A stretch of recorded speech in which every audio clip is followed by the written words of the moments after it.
Oh, good evening and welcome to the Postmortem for today's racing at Sha Tin. Yeah, it was a strange day. There were a couple of short ones that got rolled. There were a couple of fairly impressive wins. It was a decent mix. The dirt naturally threw up some rubbish. They were spread eagled all over the place. Um, it's an interesting scenario. I had a few emails. I've only just got back in, so there were a few emails there how we've played in the first few weeks.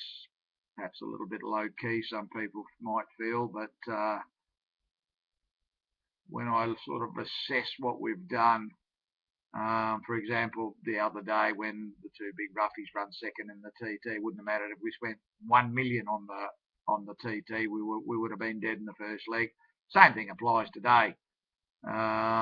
We couldn't get these horses. We would never include these horses, so it wouldn't really matter whether we spent 50,000 as we did today or 500,000. The result would be the same, except we would have lost 10 times as much.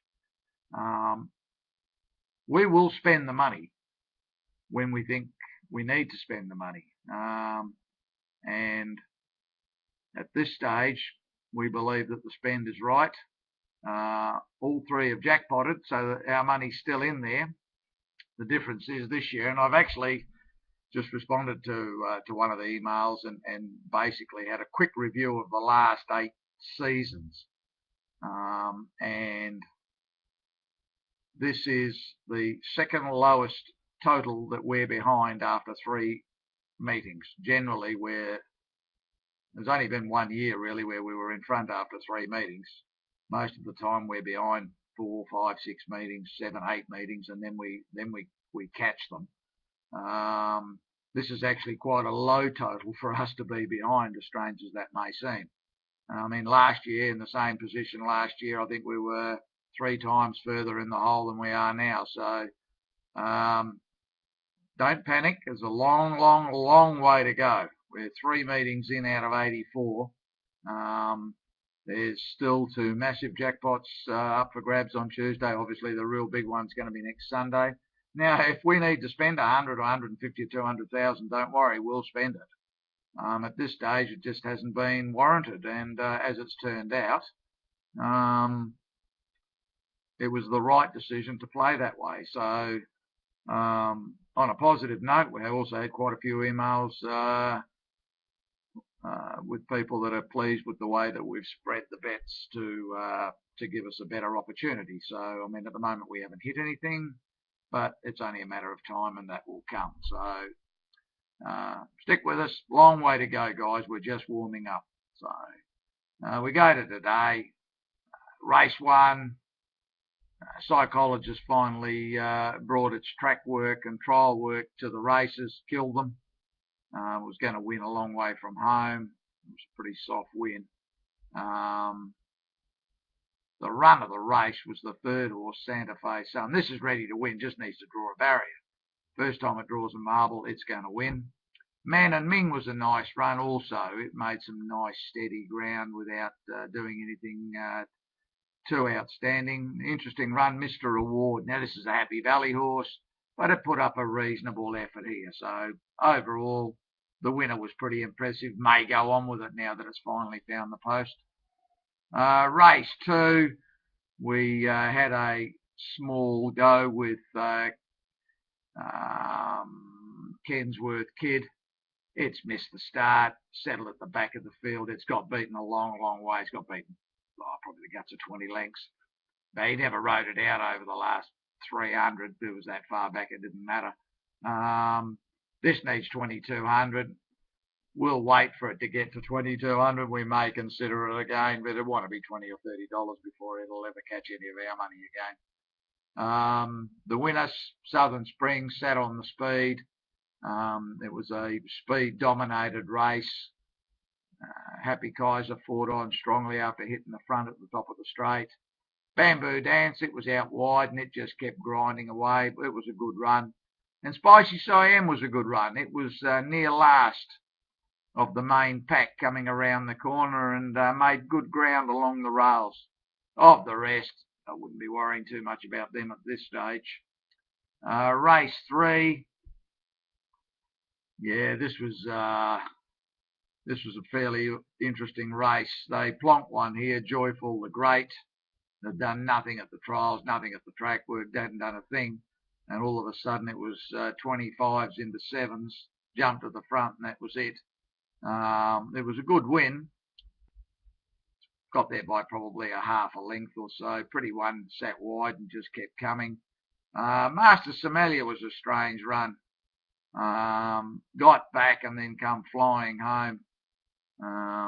Not sure about this horse. I think it's got a bit of dog in it.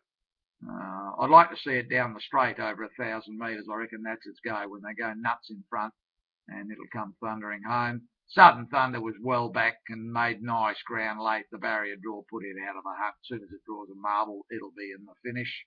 Not much can be said about the rest in that race. Race 4, the opening leg of the TT. We went for Expedite. He jumped it out really well, and he had it in a nice spot, and all of a sudden there was a bit of scrimmaging, and next minute the horse went nuts, and he was pulling it out to the middle of the track and eased it back to last and 4 wide. I actually thought it had broken down in the run, so I knew we were dead a long way out.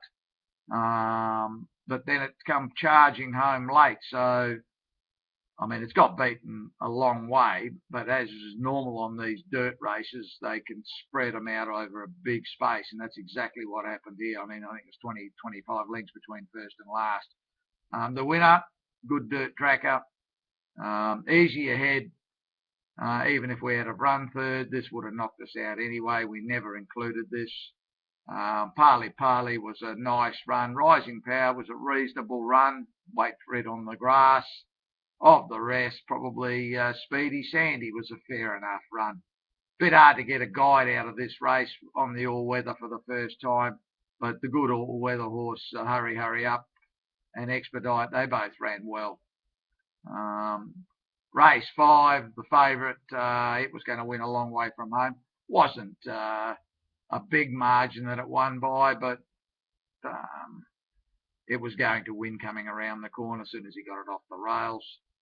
Perfect Moment, 1,000,000 to 1 thing. It's run second. I think after the first leg, we went from 48 million tickets to 38,000, and after this leg, we were down to $100 worth. So virtually everybody was out. Couple of interesting runs in the race. They backed a couple off nothing. They didn't do anything, so it was an interesting race from the point of view that Panther Run went forward, something that it doesn't do. Normally went forward mid-race and had a bit of an attack. Held on reasonably well, actually. Malay and Pearl ran its usual race, well back, come running home. King Arata Son, he just dragged it back, and mid-race he made a move and sat wide. That was the end of it. The winner is fairly smart, will probably win again. Naval Orange was probably the best of the rest. Race 6, yeah, nice red hot ride here by Ma Wing on the favourite Flame Hero. Jumped it out into the box seat on the rails. Was bolting coming around the corner. He had half a chance to come out. He elected to stay in because there were quite a few around him. I don't know what he was thinking. Maybe he thought they were going to shuffle out. And that was where he stayed for most of the length of the straight. He never got a crack at him at any stage, and he's got beaten a length and 3/4. If it gets through, it probably goes close. He didn't ride it out the last 75 metres because the race was over. Power Blitz was the run of the race. Last week went to the front and gave him something to catch. This time they put Dickie Lou on it from a wide gate. He dragged it back to last. It was still well back coming around the corner and flashed home and just missed. It was a big effort. They ran pretty reasonable time too, so he's made good ground from back there when they broke 23. Dragon Glory, an improved run, as was Dashing Super, an improved run. Young Warrior, that's another one. It sat outside the favourite Flame Hero, and they both found the same sort of trouble. Couldn't get a run anywhere in the straight. Race 7. The two good horses here, Dragged them back to last and second last, Mazzani and All You Wish.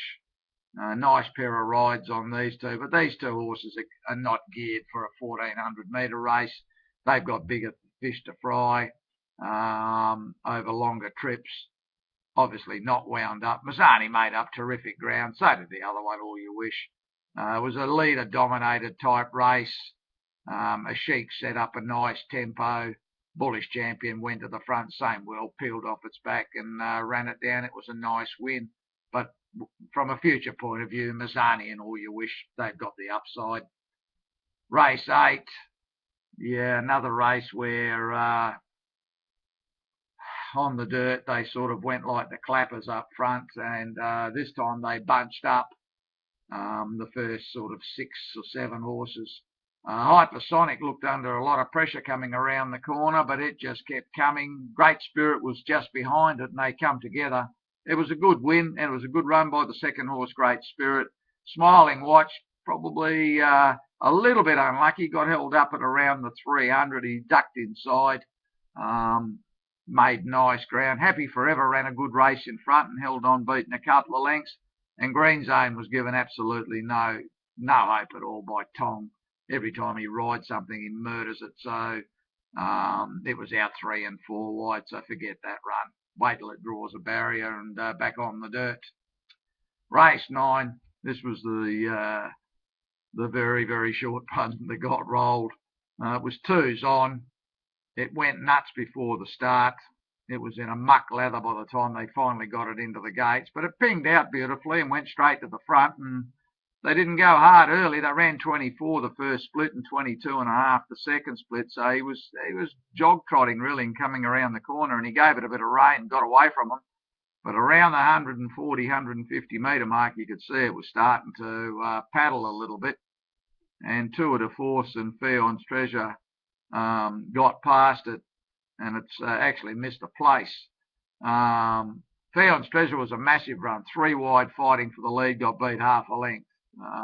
So it's got a bit of upside. Cabayan, it's getting close.